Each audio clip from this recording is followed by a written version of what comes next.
over 6,000 languages spoken on Earth.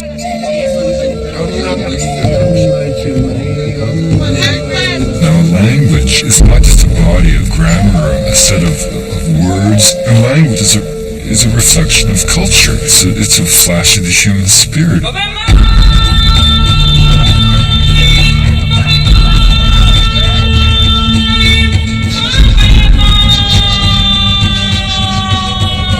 And of the 6,000 languages spoken on Earth, fully half are being taught to children, which means that effectively, unless something changes, they're dead. What this means is that within a single generation, we may be losing fully half of humanity's intellectual, social, and spiritual legacy. This does not have to happen. These cultures are not failed attempts at being modern. They're unique answers to a fundamental question. What does it mean to be human and alive?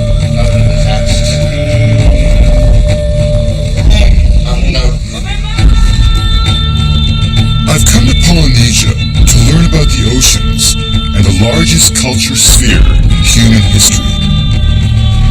The story of the Wayfinders of Polynesia.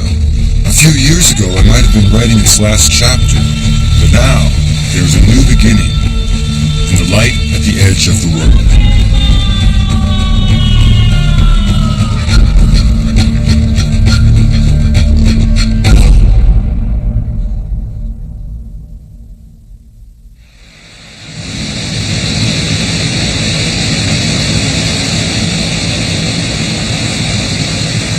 All human cultures, by definition, share the same intellectual capacity, the same broad genius. If you could take all the brilliance that has allowed us to put a man on the moon and apply it to an understanding of the ocean, what you would get would be Polynesia. Here, the ancient skill of navigation, called wayfinding, linked people on thousands of islands spread over 25 million square kilometers, nearly a quarter of the surface of the planet. It's an amazing story, and it would have been lost if a small group of Hawaiians hadn't reached back through the years to save it. The modern Wayfinders are led by Nainoa Thompson. His roots go back to an older Hawaii, when it was still a Polynesian kingdom, a kingdom that fell to the invasion of the outside world. Nainoa's ancestors were torn from their past and left to fend for themselves in a new and uncertain future. When I grew up, my oldest memories would really be of my grandparents, who my father's mother, pure Hawaiian, spoke native language. She danced hula beautifully as a child. When she went to school, Hawaiian language and hula was outlawed. She was beaten by a teacher with sticks for doing that. I mean, just physically beating me out of her, and then she made the choices she made. Didn't transfer who she was to my father. My father grew up without his culture. Nainoa's generation too was lost between worlds, but he found a way forward aboard a ship, a replica of the great sailing canoes of old.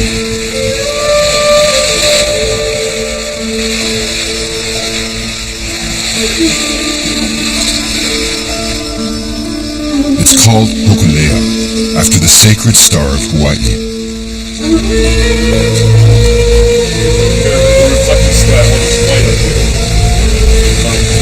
But when the wind blows over it, it's like it cracks through, and it makes all these shadows in here. So the darker the ocean is, the more wind. So you want to look this side equally to this side and start to compare.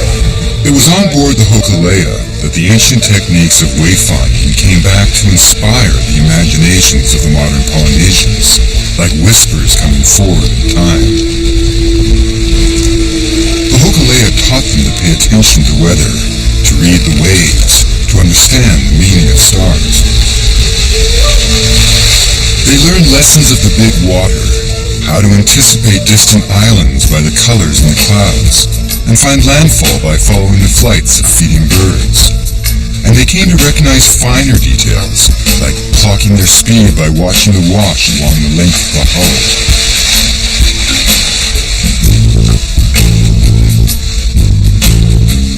Since 1976, the Hokulea has sailed to every major island group in Polynesia: Tahiti, New Zealand, Easter Island. The canoe has become a symbol of renewal, and there is a strong feeling among Hawaiians that if the Hokulea does not sail, the resurrected culture of the Wayfinders may not survive. Again, the rear experience is coming around the mountain here. But the true wind, like you say, is those coming. And so Nainoa sails and enlists a new generation of navigators. He's become an immensely important cultural figure, publicly more admired than anyone else in Hawaii. And his vessel is a vision of ancestral genius, an image of what it was like when the Polynesians ruled the Pacific. Physically, she's a double-hull voyaging canoe. That's a Polynesian design. That really is the front runner of the modern catamaran. She's 62 feet long. Her beam is about 20 feet. And fully loaded on a deep-sea voyage, she weighs about 24,000 pounds. She's heavy. Everything on the canoe is lashed. There's probably over 5 miles of rope.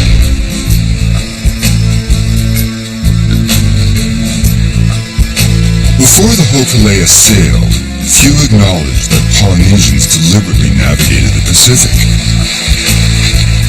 It seemed to be impossible.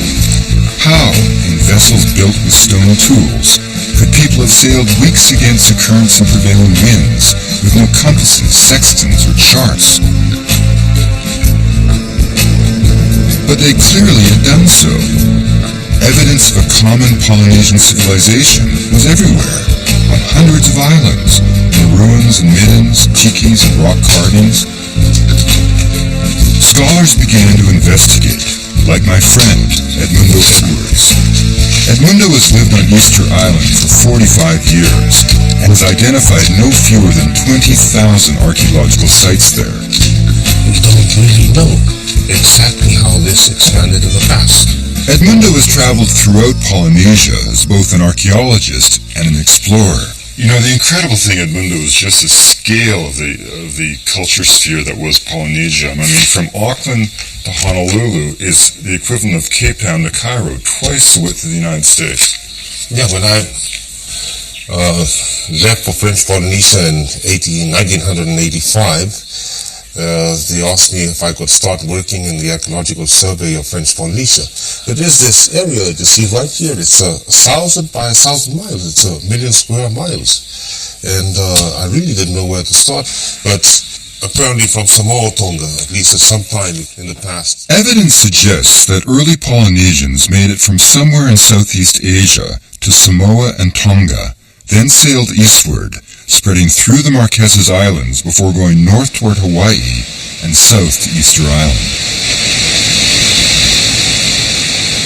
80 generations is all it took them to spread over 10 million square miles of the Pacific Ocean. One of the greatest achievements in the history of humanity. Now, that they did that has never been denied. But how they did it is one of those great examples of how history is a swindle of the schoolmasters. For generations, academics maintained that this diffusion was somehow accidental, as if these Polynesians were just sort of these dumb fishermen who went out fishing and got blown off course and stumbled upon a new land, as if they were fishing for tuna and they ended up capturing islands. In truth, at a time when Europeans were clinging to coastlines, the ancestors of the Polynesians were sailing the open expanses of the biggest ocean on Earth. In the late 18th century, Captain James Cook reported that Polynesian canoes could travel 3 leagues for every 2 that he could sail in his flagship. He met a navigator who could lay out pebbles in the sand, marking accurately every major island group over a span of 4,200 kilometers. Cook noted that people from the Marquesas could understand the language of the Tahitians, even though they were separated by 1,500 kilometers of ocean. Today, the magnitude of the Polynesian achievement is undeniable, but as recently as 1947, a maverick explorer named Thor Heyerdahl captivated the world with his idea that all of Polynesia had been settled from South America. For the damaged and dwindling Polynesian culture, Heyerdahl's celebrated voyage in the Kon-Tiki was yet another wound, suggesting that their ancestors never had the knowledge or wherewithal to settle the Pacific.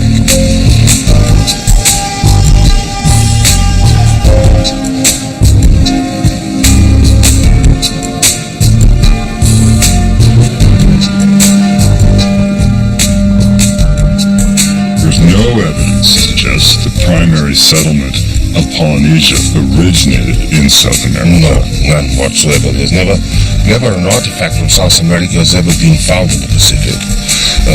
It would be normal if anybody traveled from South America that you would bring pottery or other things into the Pacific or DNA. There's nothing of it. It's nothing. Look, we don't even know for sure if they had a sea. The Polynesians had sails, and they were the ones who voyaged, sometimes achieving the impossible, reaching Easter Island, for example, one of the most isolated points on Earth, 1,500 years ago. But why did they sail? Why does anyone sail? For wealth, out of curiosity, a spirit of adventure? Polynesia had a rigid class structure, and the only way for social advancement was to discover a new world. We all love exploring, we all love discovering new worlds. So I'm sure that this necessity that we have to go and find things, to go beyond everything that we know, existed. So they made these expeditions, they went out, they discovered new lands, but they knew how to come back. The one thing Polynesians were not prepared for was the arrival of Europeans. Their civilization was built on two institutional pillars: the chief, whose authority was derived from his ability to control and distribute surplus food, and the priest, whose power was based on his ability to manipulate the spirit realm and to punish those who violated tapu, the sacred rules of society, from where we get the word taboo. Within a generation of contact, diseases on island after island had destroyed 90% of the population. The collapse of agriculture eliminated the power of the chief. Then came missionaries, who were immune to disease and who violated tapu with impunity, thus undermining the priests. Within a generation, Polynesian civilization imploded.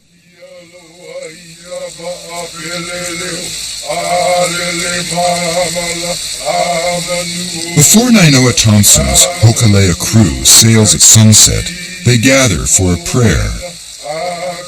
The comfort they draw from each other calms a simmering resentment. Just over 100 years ago, Hawaii was a kingdom. But today, many native Hawaiians feel disenfranchised in the land of their ancestors. In my time, when I grew up, it was expected that the Hawaiian were going to fail. Taking the risk that this kind of project would entail, had that expectation the whole time, and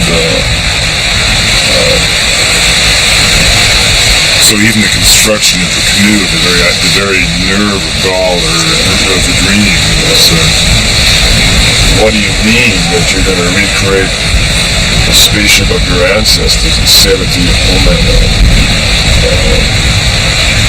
The homeland of the ancestors, and what do you mean that that's going to make you feel proud?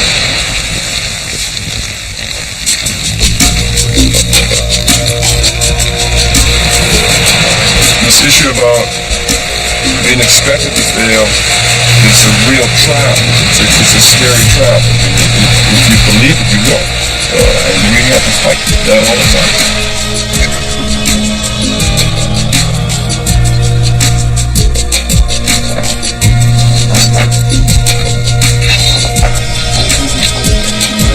pushing the cloud is bringing it this way, and this width must be underneath it. This is what we're doing, right? So this air mass is coming this way, and it's going underneath that as this cloud comes back.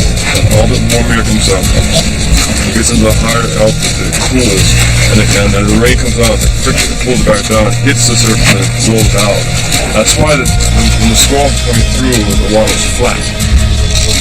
Nainoa realized that those waves, the swells, the sun, the moon, and the stars in the night sky were there as they always have been. On this training journey aboard the Hokulea, I'm finally going to see how the Wayfinders navigate the Pacific.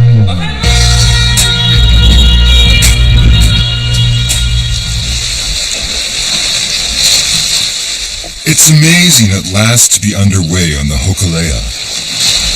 To be with sailors who can sense the presence of islands beyond the horizon simply by observing waves moving across the hull of the canoe.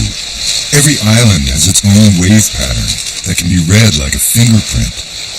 Sailors who in the dark can feel as many as 32 different swells moving through the vessel. They follow the deep ocean currents with the ease with which an explorer on land would follow a river to the sea.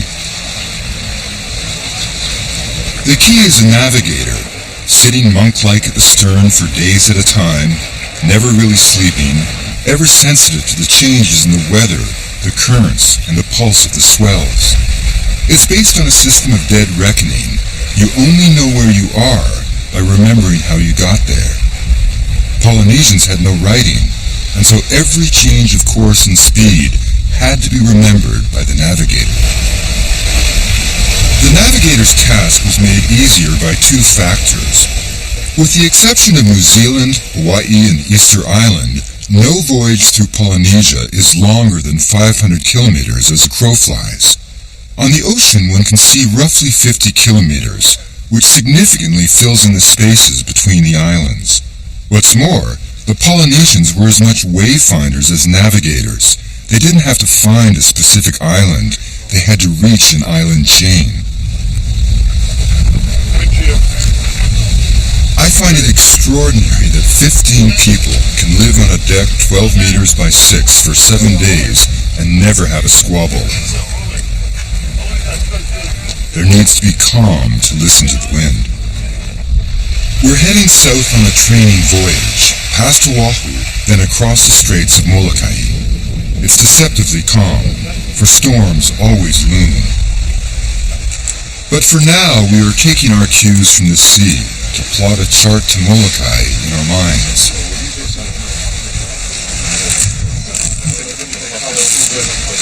As night falls, the navigator becomes more alert.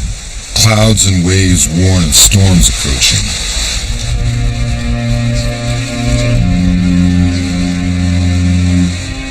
The setting sun was the last sure sign of west, so a detailed knowledge of the stars must guide us until morning. There are about, I'd say maybe a couple hundred stars that we memorize. Really just need to know the real bright ones. Polynesians use the stars as markers for islands. If they are far from home, the Hawaiians know their islands will always be under Arcturus. In their language, it's called Hokulea. So the canoe becomes like the needle of the actual compass. Yeah, that's right. The helm of the vessel is square, allowing the navigator to align the canoe to the east and west with each dawn and sunset. He then lines up the mast with the star that he is following. Polynesians never thought of a voyage as a journey. They believed that the canoe stood still and that the islands came out of the sea to greet it. When you have a black night, where the ocean is black, and that's when you can't navigate with your eyes anymore. Then you have to go someplace else. And that discipline is something that's very difficult to be able to learn. It's almost as if I have to wash away that dependence on what I can see and what I can believe, and trust other senses. And that's one level of this what I say is knowing without knowing how you know. And that, I'm not very good at it. I'm still a virtual kindergartner. I mean, and I say that because I know the difference between myself and my teacher, where that deeper understanding of trusting other instincts is nurtured when he was a young child, and he was dependent on it for survival.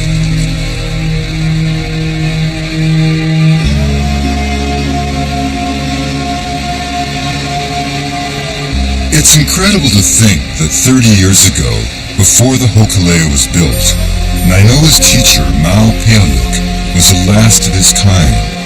All the other navigators were dead. The difference between Mao and I is that he comes from an unbroken ancestral teaching. He was taught by his grandfather, like his grandfather was taught by his. The navigator was crucial to the survival of that society, and they were chosen when they're young.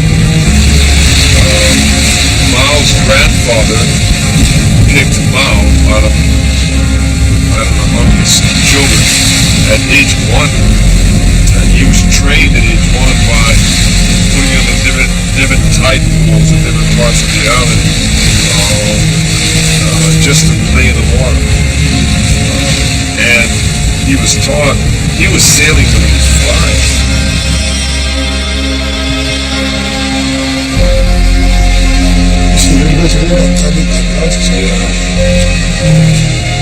You think strong wind in that? No. Because we look underneath the clouds, look like clear. You can see through, Yeah. Well, he took me to this place called Lanai Lookout, where we would study sunrise and sunsets every day. Because they're very important times of specific observation.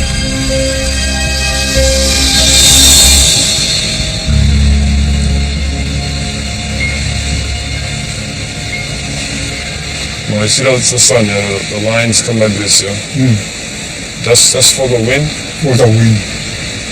He said, okay, go point to the star house of where Tahiti is. So that's elementary, so I pointed it out. I was confused by the question because it seemed so simple. And then he asked me a really extraordinary question. He said, do you see the island? And physically I can't see the island, but the nature of the question really, I recognized that saying no wasn't the right answer, and but I didn't know what was, so I kind of just stood there for a while and thought about what is he asking me, and finally I told him, Mao, I can see the island in my mind, and he said, good. He said, you keep that image in your mind. If you lose it, then you're going to be lost. Then he said, get in the car, take me home. In time, Nainoa would sail some 10,000 kilometers from Hawaii to Easter Island, crossing the doldrums, to reach an island only 25 kilometers in width, a single degree on the compass. Had he missed, he would have faced the unknown, 3,000 kilometers of empty ocean all the way to Patagonia, without food or water. That he made it reveals the genius of Polynesian navigation, the brilliance of mind that allowed a civilization to spread across an ocean. All human beings face the same kind of social imperatives. We all have to have children, look after our children, look after our families, find a way to understand the mystery of life and death and so on. And so out of that we build societies, we build civilizations, we build order in a world and a universe that may not have any. We make sense out of sensation. And so by definition, Polynesia made its own universe.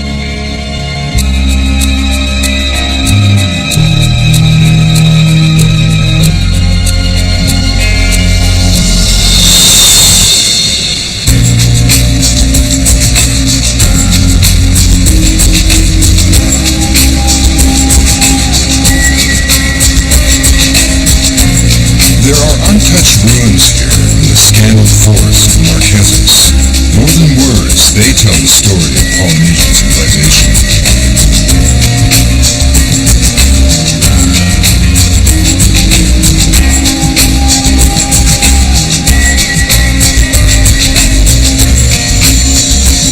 Edmundo Edwards did his first archaeological survey here in the 1980s. Some of his sites are 2,000 years old, and he believes there are many more to be found.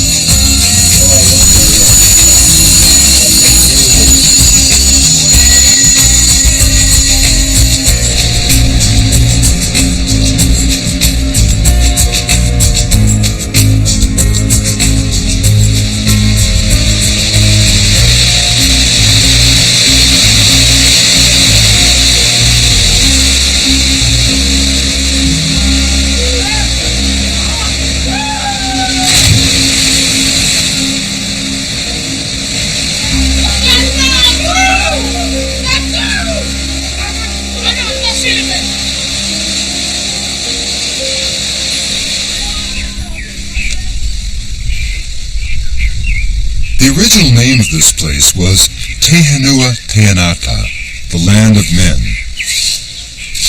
The first Europeans arrived here in 1595 and named the islands after a marquis in Spain. But the real impact of outsiders came in the wake of Captain Cook in 1774 with the permanent settlement of traders and missionaries. So we have this sort of terrible coincidence of this new religious idea, this new religious ideology coming in with the missionaries with the overt and explicit goal of eradicating everything that lies before them. There is no interest in what lies before them. All before them is pagan, heathen, diabolical, to be destroyed. In fact, the very intensity with which it is seen as diabolical becomes a mirror unto your own righteousness. And that was the whole dialectic with the missionaries. So they just want to wipe it out. This is Hatulatua, and that area is unexplored. Totally unexplored. Yeah, we were the first. So what do you think the population was there? Probably about 3,000 people lived here in the past. And it looks like a couple of rivers or streams coming into the valleys. There's two big streams that come down in the Zindico. So you had fresh water all the time. You had the ocean and breadfruit, taro, sweet potatoes, everything you needed right here in the valley. Everything.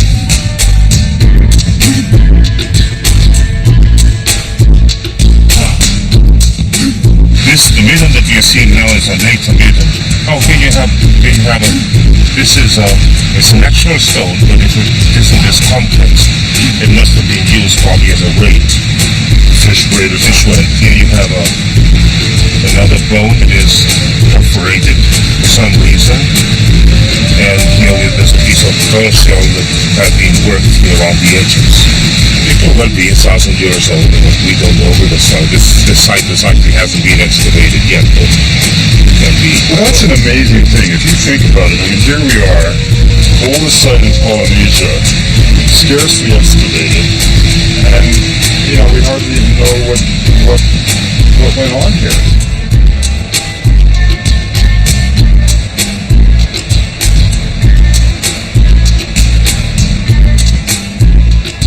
We were sitting on the earliest settlement of Eastern Polynesia. This was settled probably from Samoa by a group of people that arrived in a voyaging canoe around the end of the first millennium before Christ, probably between 200 and 300 years before Christ. And this small group of people occupied this valley, and probably other valleys also. We don't know if it was an expedition. There were many canoes. We don't know how many trips they made back and forth to be able to transfer all their landscape and their plants and everything they needed here. All civilization. All civilization. Cut, everything.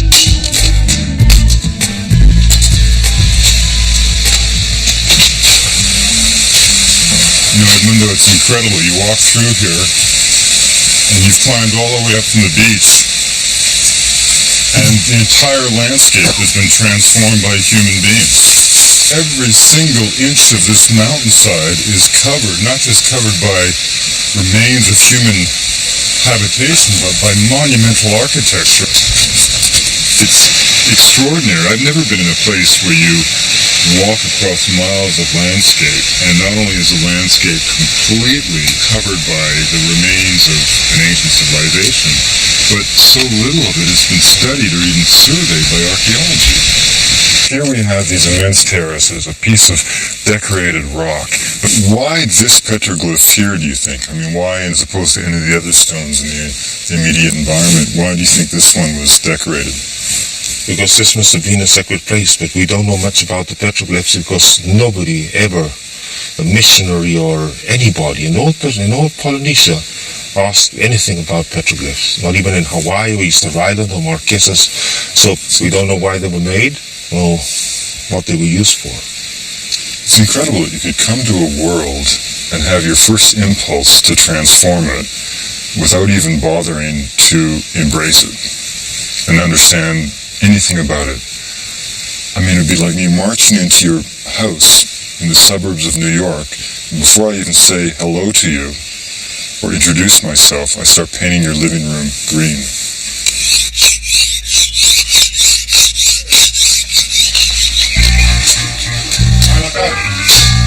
You know, the amazing thing is that the whole mountainous island is covered with vegetation, and it's so versatile you can just see how quickly the forest cover would just sweep over any site. And it's covered everything. I mean, you cut down the vegetation here in a couple of months, it's completely covered again.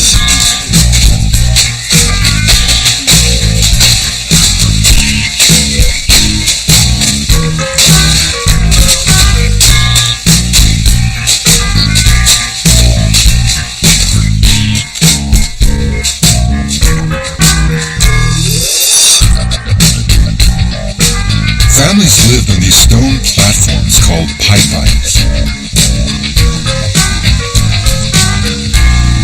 Okay, this is the burial site that I told you about, that we haven't seen. Edmundo's assistant, Alphonse, has just told us of a grave he has discovered in the corner of this paipai. Alphonse, he just told me it's full of skeletons inside and skulls and other things. But it's never been found before? You don't see a skull over there. It's never been found before? No, he's the first guy to go in. We are the second to come and have a look here. What's it there? It's okay.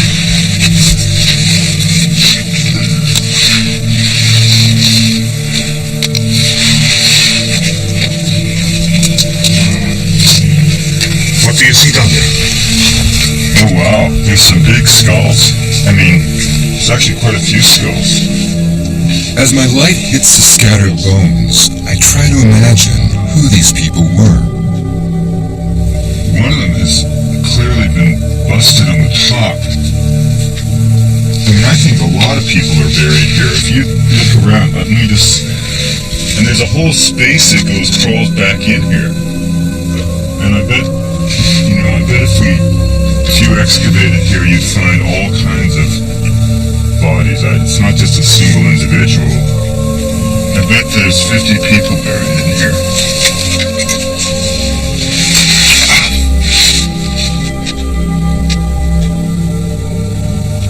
Crushing in the bones, going deeper into them.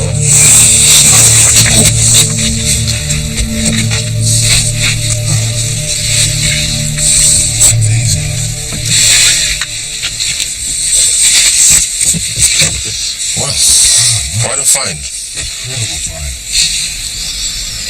So the population could have been as high as 80,000? 80,000 at least, I believe. In this island. Northern Marquesas. Just on this island? Just on this island. What about the entire archipelago? Oh, probably over 300,000. 300,000? And it collapsed to as little as 2,000? Yep. What happened? Diseases, arrival of Europeans. And how fast did it happen? Oh, could have happened in one generation, could have gone down to practically nothing. In 1863, when the smallpox epidemic arrived to the Marquesas, it wiped out about 85% of the population of all valleys in 1 month. There was no way the ancient Marquesans could have been prepared for the pathogens that would arrive with the Europeans. In their language, they use the same word for both European sailor and venereal disease.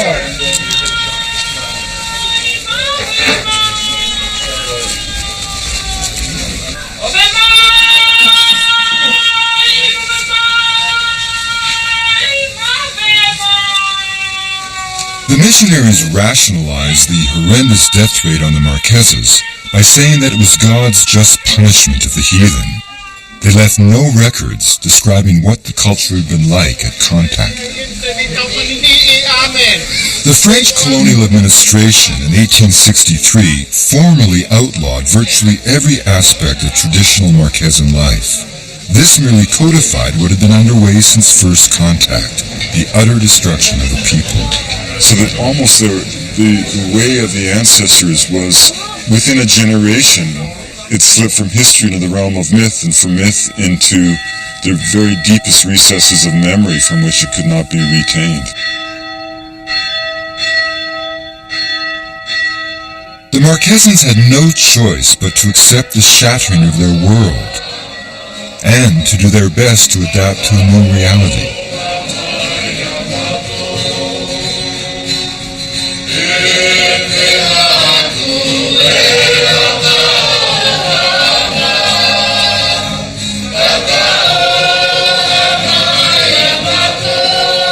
What happened in the Marquesas was not dissimilar to what happened throughout Polynesia.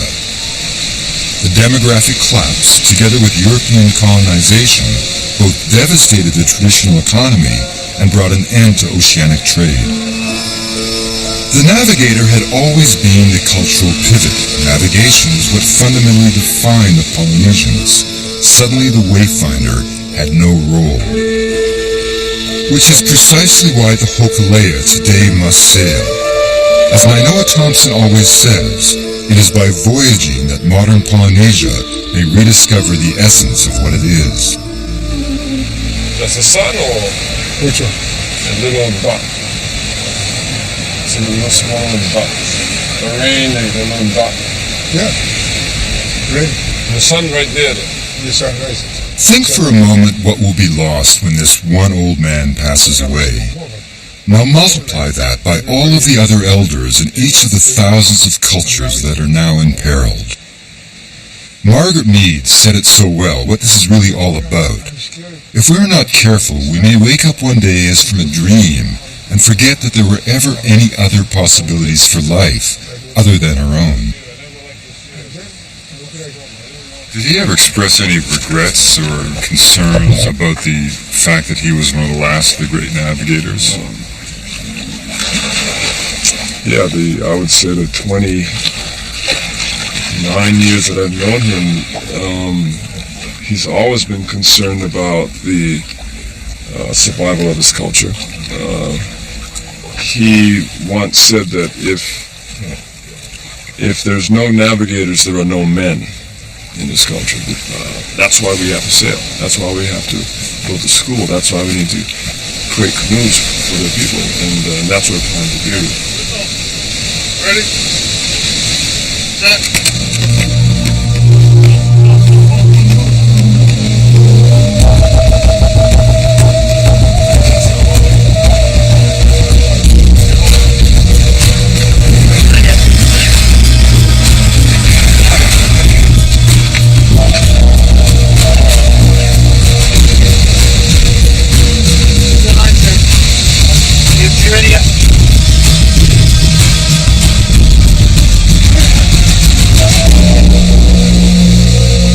After 3 days and 300 kilometers at sea, the young wayfinders under Nainoa Thompson are sailing to Molokai on board the Hokulea.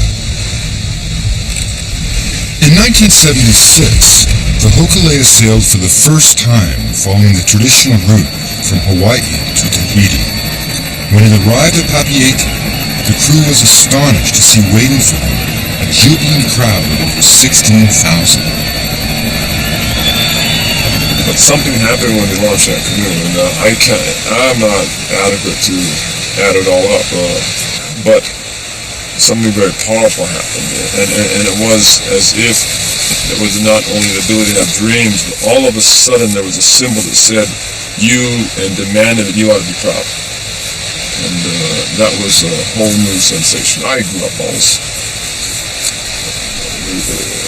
As subtle they may be, the signals that you're less in good as other Americans. And that, to be honest, there are a whole bunch of circumstances that I think that allowed us to find our way. It allowed us to pull Tahiti out of the sea after 30 days on the ocean without instruments. One of those reasons is just that driving force of anger and rage about made to feel that you're second rate, and that the canoe's place in our lives was so powerful that we just couldn't fail. Nainoa became the navigator of the Hokulea in 1978. He admits now that he had a lot to learn. We knew so little that we didn't even know what it takes to be committed to voyaging.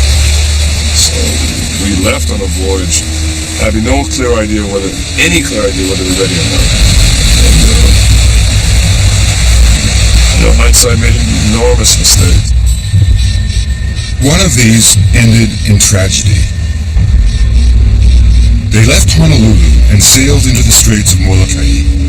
Nainoa's best friend, Eddie Aikau, was on board, a world champion surfer, and at 31, already a legend in the Hawaiian community.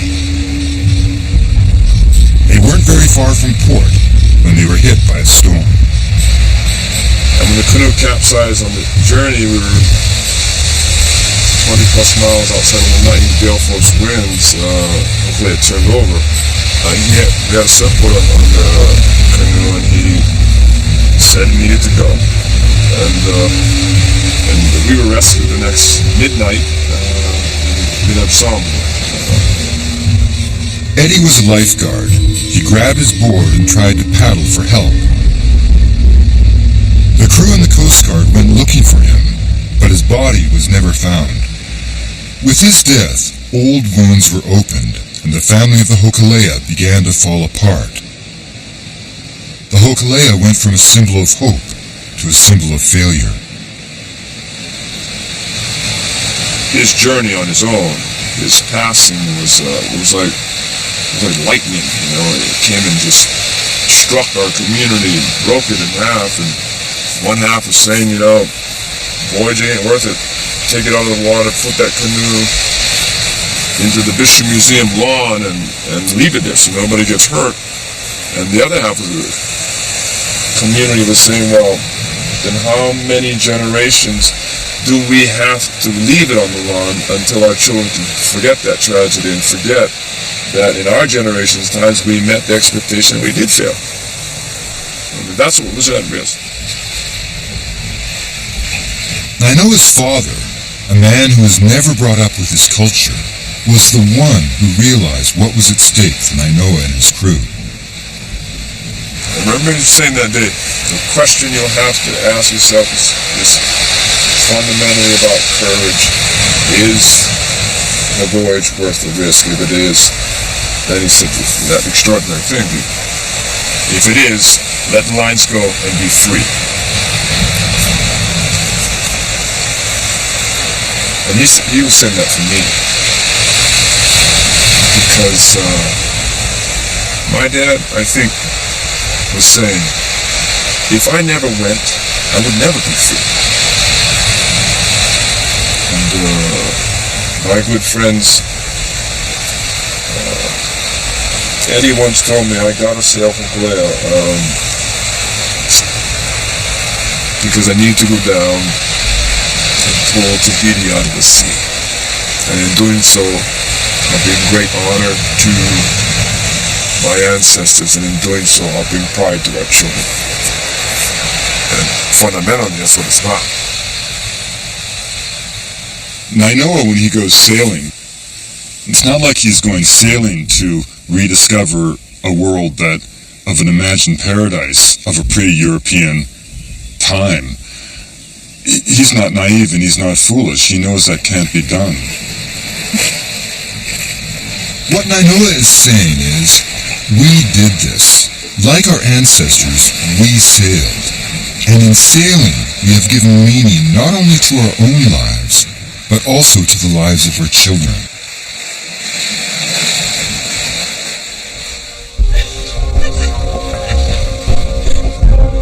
The Hokulea skims the shore of Molokai, then turns for home. For me, this has been an extraordinary journey. I've sailed before, but sailing in the way of the Wayfinders with this young crew is a totally different experience. Nobody takes it for granted, and for everyone, including myself, it is a privilege just to step aboard the canoe. And to me, the Hokulea exists on so many multiple layers of reality and metaphor. Of course it's a vessel. Of course it's the recaptured memory of a distant age. Of course it's a training ground for young people and new dreams and new hopes. But it also is literally seen to be the compass, the needle of the compass being all of the universe.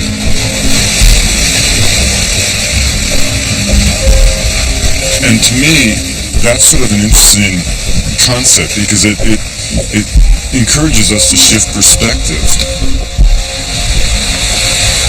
If we try to become like we were 600 years ago, that's a reality that we would fail at seeking. Well, it's like we become the Irish 600 years ago. Right. It's preposterous, it's impossible. But in these stars and in these clouds, these oceans, those things didn't change. They were there when my ancestors were there. These canoes aren't those canoes, but they are in their wake. I think one of the lessons to look back is to remember that for the Polynesians this may have seemed like a universe, and yet if you look at what happened to them within a single generation, you suddenly realize that nothing is stable, nothing is certain, and all of us have to be extraordinarily aware of the delicate balance that life represents. Modern industrial society as we know it, which seems to be spreading so quickly around the world, is only 300 years old. That shallow history should not suggest to any of us that we have all of the answers for all of the challenges that will confront us as a species in the ensuing millennia. On the contrary, the other voices of humanity are not expressions of something archaic. They are humanity's repertoire. They are the unique answers to the fundamental question, what does it mean to be alive?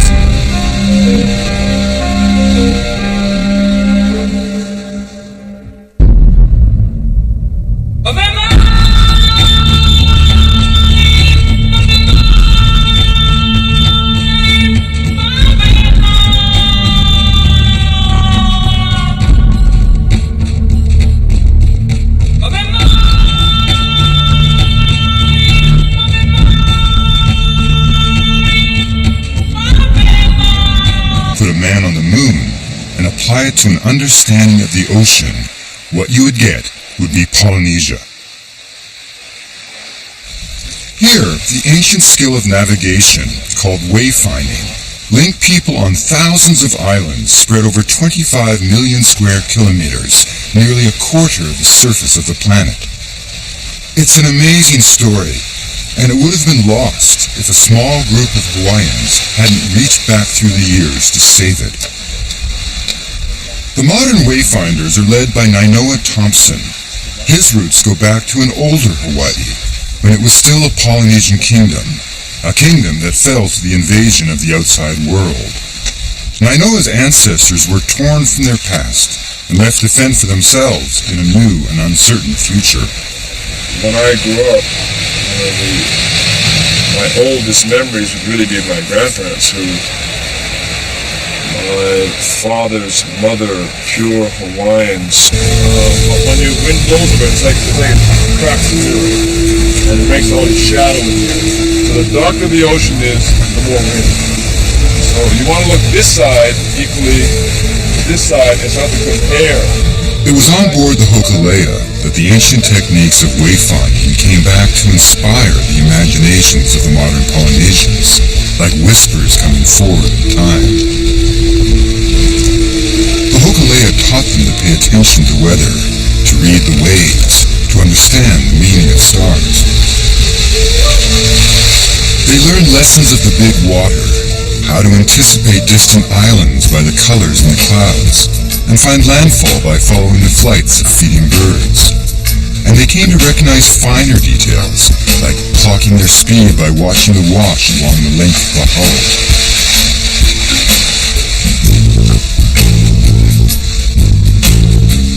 Since 1976, the Hokulea has sailed to every major. There were 6,000 languages spoken on Earth.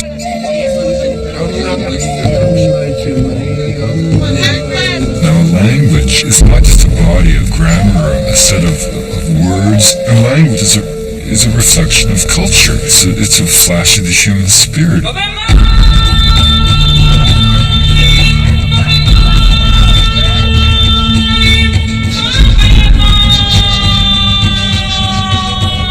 And of the 6,000 languages spoken on Earth, fully half are being taught to children, which means that effectively, unless something changes, they're dead. What this means is that within a single generation, we may be losing fully half of humanity's intellectual, social, and spiritual legacy. This does not have to happen. These cultures are not failed attempts at being modern. They're unique answers to a fundamental question. What does it mean to be human and alive?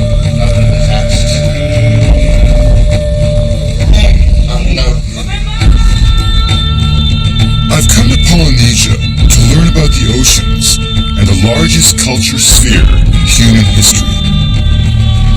The story of the Wayfinders of Polynesia.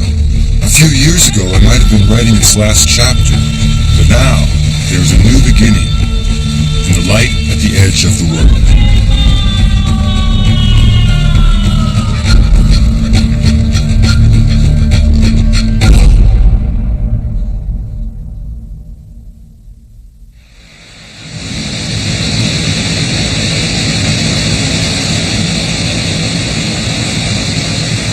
All human cultures, by definition, share the same intellectual capacity, the same broad genius. If you could take all the brilliance that has allowed us to Spoke native language, to dance hula beautifully as a child. When she went to school, Hawaiian language and hula was outlawed. She was beaten by her teacher with sticks for doing that. I mean, this physically beating out of her, and then she made the choices she made. Didn't transfer who she was to my father. My father grew up without his culture. Nainoa's generation too was lost between worlds, but he found a way forward aboard a ship. A replica of the great sailing canoes of old.